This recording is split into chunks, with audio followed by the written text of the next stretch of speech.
Hello and welcome to the Tool Farm Expert Series on Trapcode Form. I'm your host, Harry J. Frank. This first lesson is going to cover the basics of Trapcode Form. We'll go into base form settings and cover how the fractal field can affect our particles in Trapcode Form.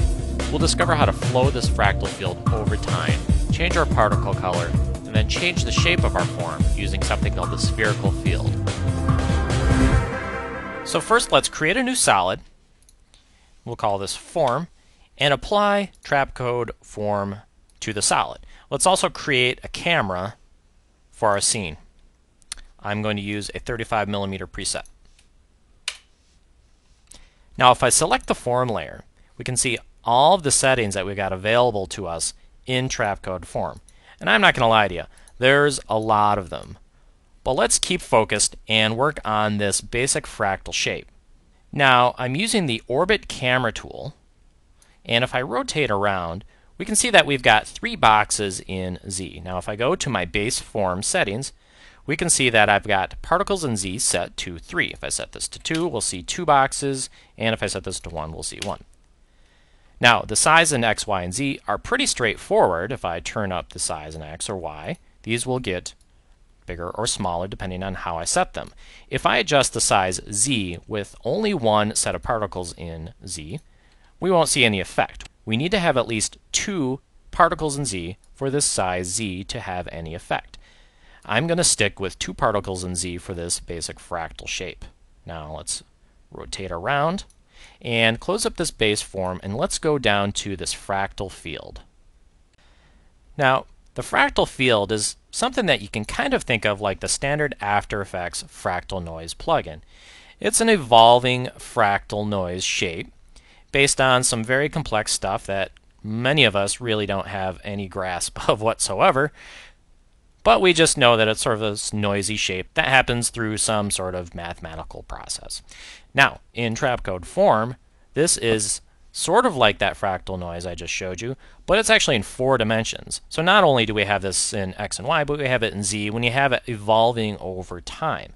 So mostly what we're going to control with our fractal field is not necessarily the shape of the fractal or anything like that, but we're going to define how the particles are affected by this fractal field that is moving through this shape. So if I go into this fractal field and I say that these particles are affected by this 4-dimensional fractal, we can sort of see the shape of this fractal by the distortion that's happening to the size of the particles. If I play this, we can see this shape evolving over time. If I say that the particle opacity should be affected by form, we'll see that the particle opacity is evolving over time. It's different in X, Y, and Z.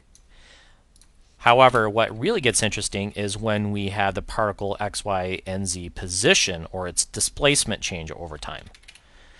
If I change this now, we can see how the fractal field is evolving over time and pushing each of the particles in X, Y, and Z. This is where it starts getting really cool. Now the reason that this fractal is changing over time is because this flow evolution is defaulting to 50. So this is sort of a rate that the fractal will evolve over time. If I set this to 0 and I play this, the fractal will be static. However, I've got other controls here like flow in Y, or flow in X, or flow in Z. These make the fractal flow in the specific direction that we would like it to go. So a quick word on what we're seeing here. Trapcode Form creates imagery by using particles, just like particular if you've ever used it.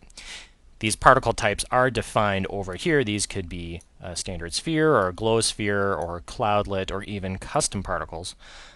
But it's important to remember that Trapcode Form is a particle generator. The critical difference between Trapcode Form and something like particular is that the particles in Form never die. In fact, they never are born and they never die. They're always there.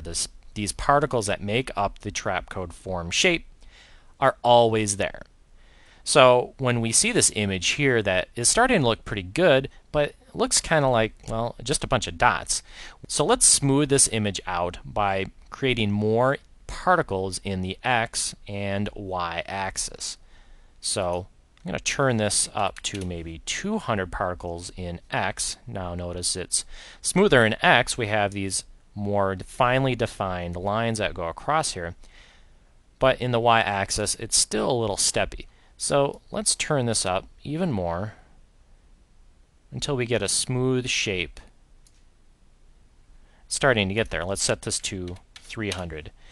Now let's change this color so it's not white.